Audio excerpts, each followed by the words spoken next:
జాగ్రత్తగా మనము దేవునికి కృతజ్ఞత చెల్లించడం నేర్చుకోవాలి. దేవునికి మనం కృతజ్ఞత చెల్లించేవారమైతే మనిషికి కూడా చెల్లిస్తాం. మనం దేవునికి చెల్లించాం కాబట్టి మనుషులకు కూడా కృతజ్ఞత ఇవ్వము. ఎవడో ఒకడు చేసిన మేళ్లకు థ్యాంక్స్ చెప్పాం. మనకుండే రోగం అదే. అందుకే మనకు నేర్పిస్తున్నాడు దేవుడు.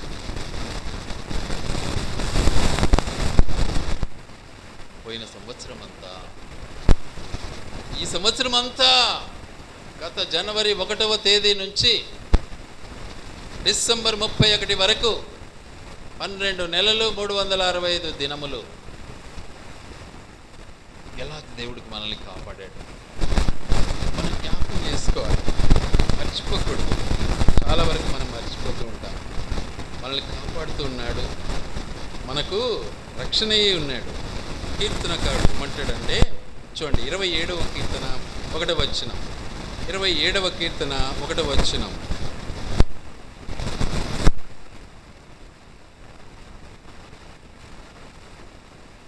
యెహోవా నాకు వెలుగును రక్షణయునై ఉన్నాడు. Praise the lord. యెహోవా నాకు వెలుగై ఉన్నాడు, నాకు రక్షణయ్యి ఉన్నాడు, నన్ను కాపాడుతూ ఉన్నాడు. మర్చిపోకూడదు. ఆయన ఎన్నో మేలు చేశాడు మనకు. మనం తప్పిపోతూ ఉంటాం.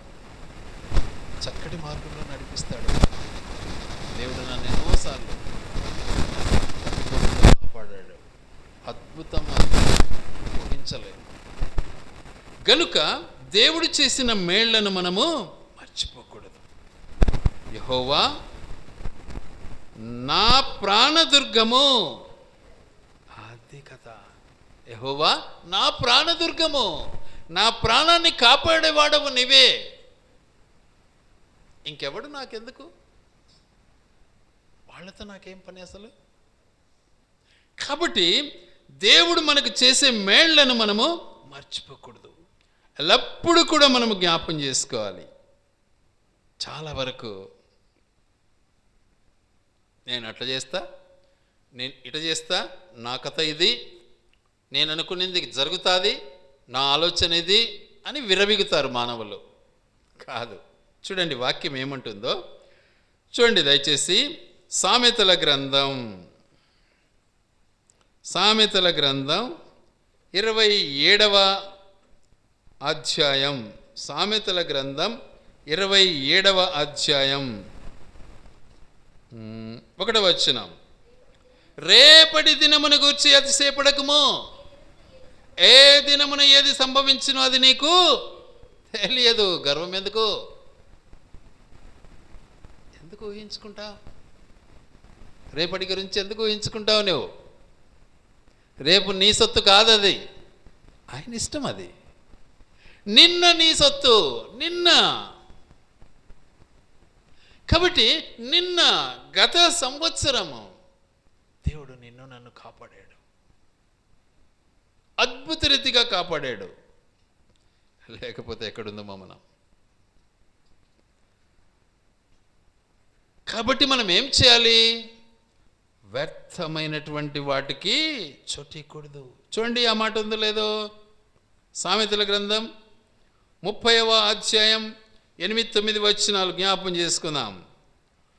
వ్యర్థమైన వాటిని, అబద్ధములను నాకు దూరముగా ఉంచండి. చూసారా? వ్యర్థమైన వాటిని. ఈ సంవత్సరంలో నువ్వు ఎన్ని వ్యర్థపు మాటలు మాట్లాడింటావు, ఎన్ని అసూయ కక్కింటావా లేదా? ఆలోచించుకో ఒకసారి. ఎన్ని పనికిరాని మాటలన్నీ మాట్లాడింటావు నీ జీవితంలో. వ్యర్థపు మాటలు నాకు దూరంగా ఉంచు అంటున్నాడు దేవుడు. ఇంకేమంటున్నాడు? పేదరి అబద్ధములను నాకు దూరంగా ఉంచు. అబద్ధం అంటే దేవునికి మరీ అసహ్యం. చాలా మంది అబద్ధం ఎక్కువ మాట్లాడతారు. అబద్ధం వల్ల నరకం తప్పదు, వేరేదే ఉండదు నీకు. అబద్ధం ఆడితే నరకమే, సందేహం లేదు.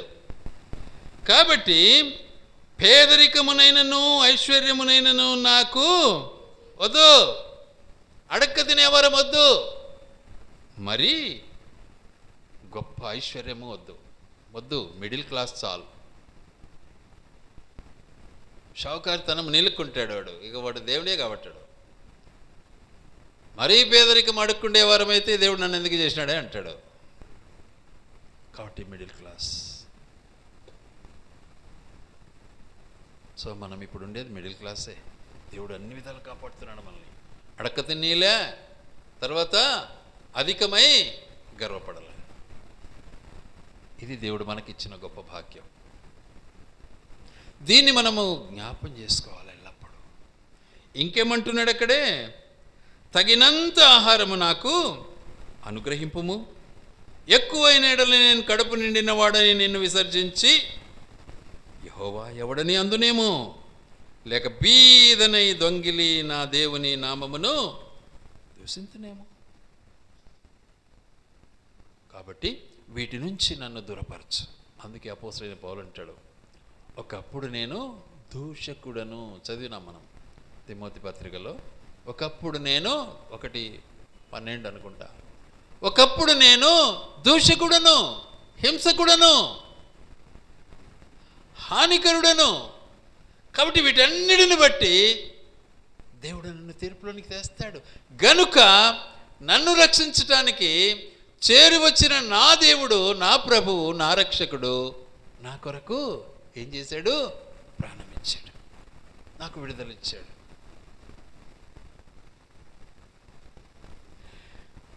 కాబట్టి మన యొక్క జీవిత విధానాన్ని మనము గుర్తించటం నేర్చుకుందాం. గనుక ఏం చేయాలి మరి మనము మన రక్షకుని మనము గుర్తించడం నేర్చుకోవాలి.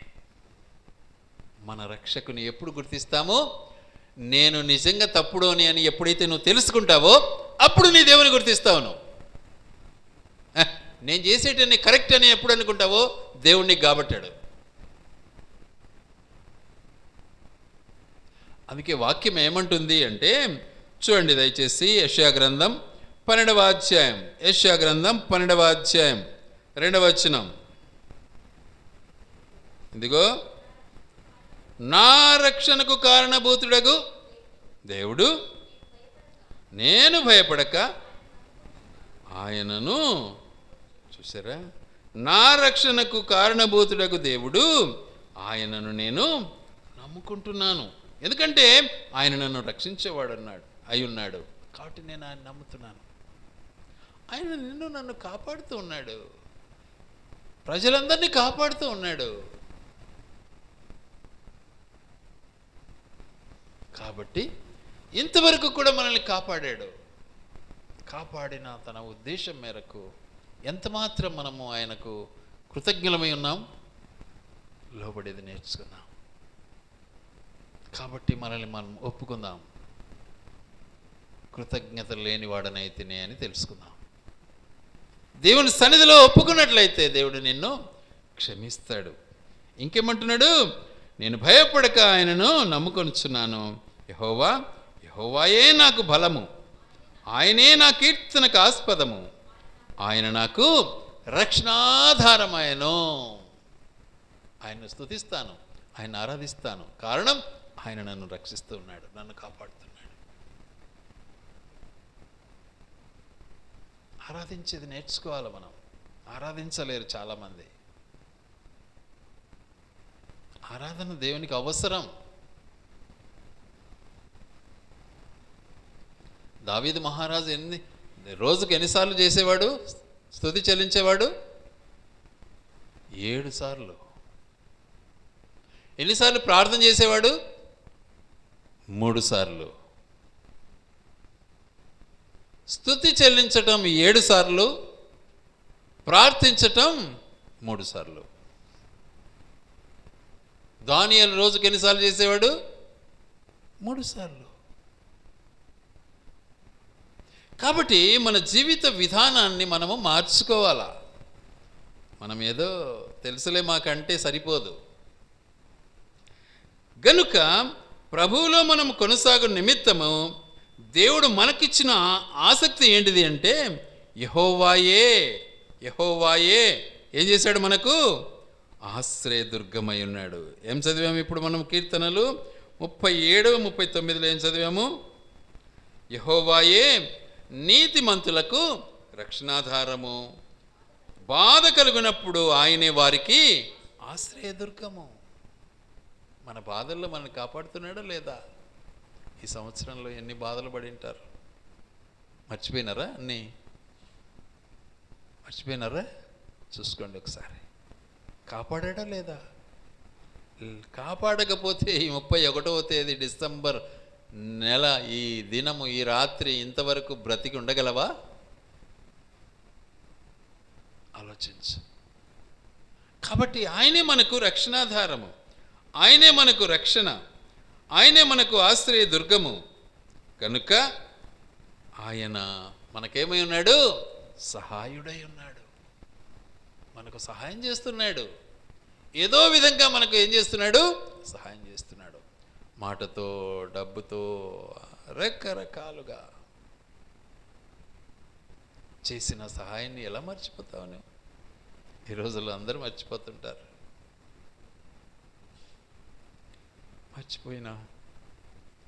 మర్చిపోయినందున ఏం ప్రయోజనం? ఏం లాభం? మర్చిపోవటం వల్ల మీకేం లాభం? గనుక దేవునికి ఎల్లప్పుడూ మనము ఏమై ఉండాలి? కృతజ్ఞులమై ఉండాలి. దేవుని స్తుతించాలి. స్తుతిపాత్రుడు ఆయన. మరచిన మన తప్పితాన్ని బట్టి దేవుడు మనతో మాట్లాడుతున్నాడు.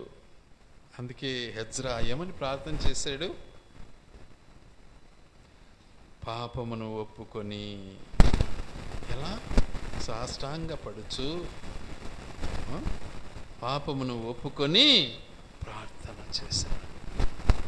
హెజ్రా ఏం పాపం చేసింటాడు? హెజ్రా చెప్పాలి అంటే ఆయన పాపం చేయలే,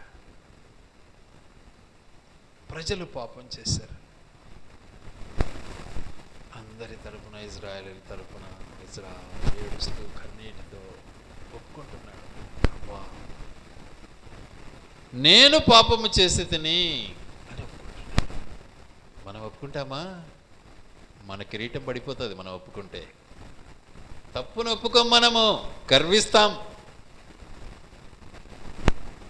హెజ్రా భక్తులు ఒప్పుకుంటున్నాడు, దావీదు మహారాజు ఒప్పుకుంటున్నాడు. మనమేపాటి వారం? మనం ఒప్పుకోలేమా? చేత కాదా? అంత గొప్పలమా మనము? దేవుని మించిన వాళ్ళమా మనమంతా? ఒప్పుకునేది నేర్చుకోవాలా. ఎందుకంటే సంవత్సరం అంతట్లో దేవుడు ఎన్నో చేశాడు మనకు. చేసినట్టన్నీ మర్చిపోయింటాం. మర్చిపోయి గర్వంగా మాట్లాడతాం. మనం తగ్గింపు రాదు మనకు. వాడంతా వీడంతా అంటాం. పరిస్థితులు ఎలా మారిపోతాయో మనకే తెలియదు. ఒక్కొక్క పరిస్థితిని గమనిస్తూ ఉంటే ఏంది నాయన ఈ బ్రతుకు, దేవుడు నన్నైతే ఎంత బాగా పెట్టాడు అనిపిస్తూ ఉంటుంది ఆల్వేస్. మీరు బాధపడతారో లేదో, నేనైతే ఎప్పుడు బాధపడతా ఉంటా. నా హృదయంలో ఎప్పుడు ఏడిపే. ఎవరి గురించి? అందరి గురించి. నా రక్త సంబంధమే, నా తమ్ముడే, నా చెల్లెలే కాదు, ప్రతి ఒక్కరి గురించి బాధను పంచుకోండేది నేర్చుకో. అదే మానవత దృక్పథం అంటే. యేసుప్రభు ఆ పని చేశాడు. నిజంగా ప్రభు నమ్మితే ఆ పని నువ్వు చేయాలి. చేయలేదంటే నీ అంత మూర్ఖులు ఇంకొకటి లేరు.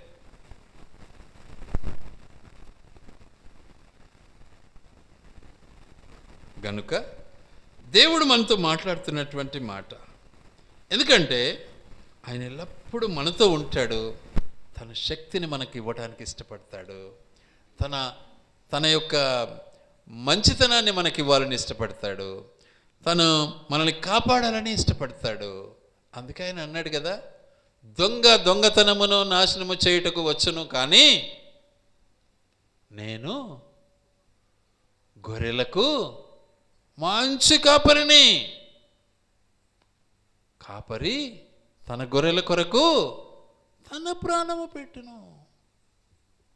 ప్రాణం పెట్టకపోతే కనీసం మనస్పూర్వకంగా ఏడ్చు, దేవుని దగ్గర వాళ్ళ కోసం నేర్చుకో. ప్రభువే ప్రాణం పెట్టాడు, నువ్వు ఏడ్చలేవా?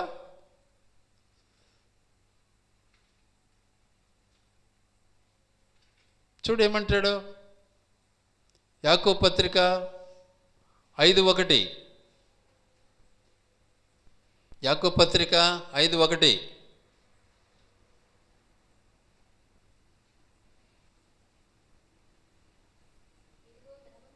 ఇదిగో ధనవంతులారా,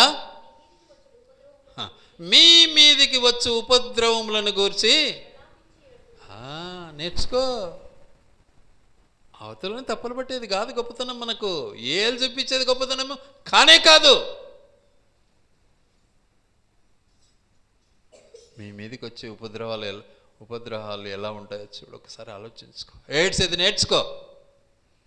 ఇంటికి పోయినాక అధ్యాయం అంతా చదవండి, అంతా ఏడిపే అది.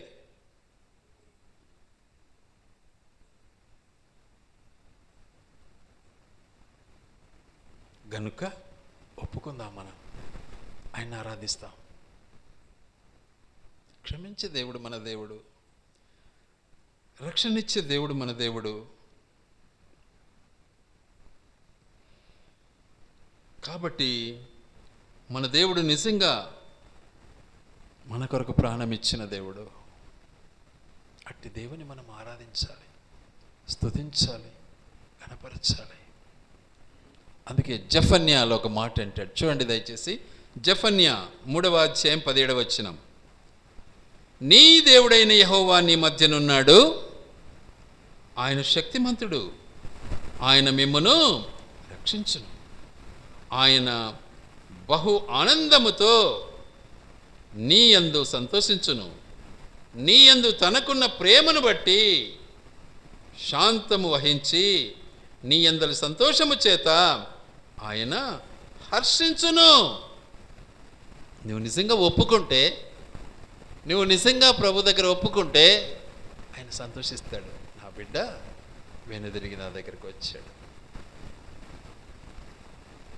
అందుకే తిమోతి పత్రికలో ఏమంటాడంటే, ఆయన నమ్మదగిన వాడు గనుక ఏం చేయమన్నాడు, మన పాపను మనం ఒప్పుకొని ఏం చేయాలి, విడిచిపెట్టాలి.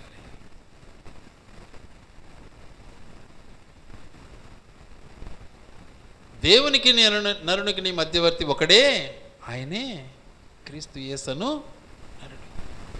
ఆయన ద్వారానే మన పాపాల్లో క్షమాపణ. అట్టి దేవుని మనం ఆరాధించడం నేర్చుకోవాలా. అలా ఆరాధించలేకపోతే, అలా నీ పాపాన్ని ఒప్పుకోలేకపోతే మరి నువ్వు ఎలా దేవుని బిడ్డవవుతావు? దీర్ఘమైనటువంటి ప్రసంగాలు చేస్తారు అందరూ. ఓకే, ఈ ప్రాక్టికల్ లైఫ్ ఉందా? ఇది లేకుండా ఎన్ని దీర్ఘాలు తీసినా వ్యర్థమే, వేషధారణే అది. కాబట్టి మనము గ్రహించాలి. గనుక దేవుడు మన పక్షాన ఉన్నాడు, మన రక్షకుడై ఉన్నాడు, మనుషులందరికీ రక్షకుడును. చాలా స్పష్టంగా మాట్లాడతాడు దేవుడు. చూడండి తిమోతి 1 పత్రిక 4:10.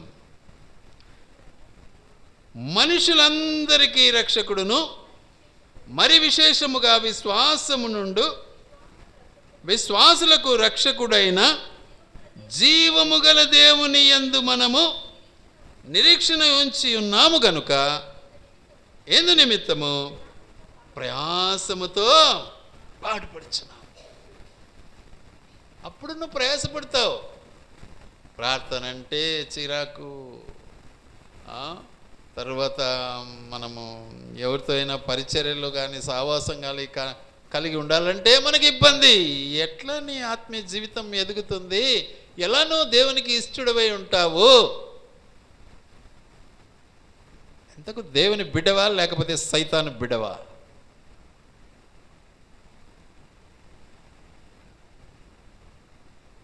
ఆలోచించు.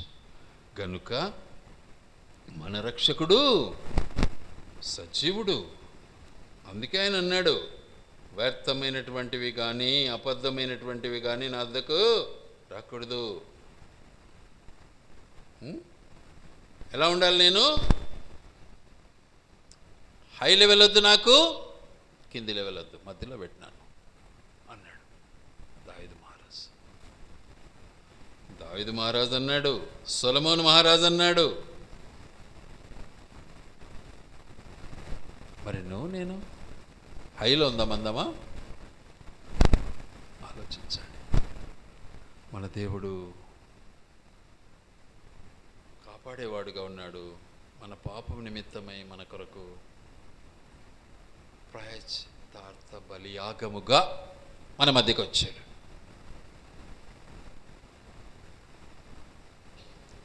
గనుక మనం సిద్ధపడదాం, దేవుని మనము ఒప్పుకుందాం, ఆరాధిస్తాం.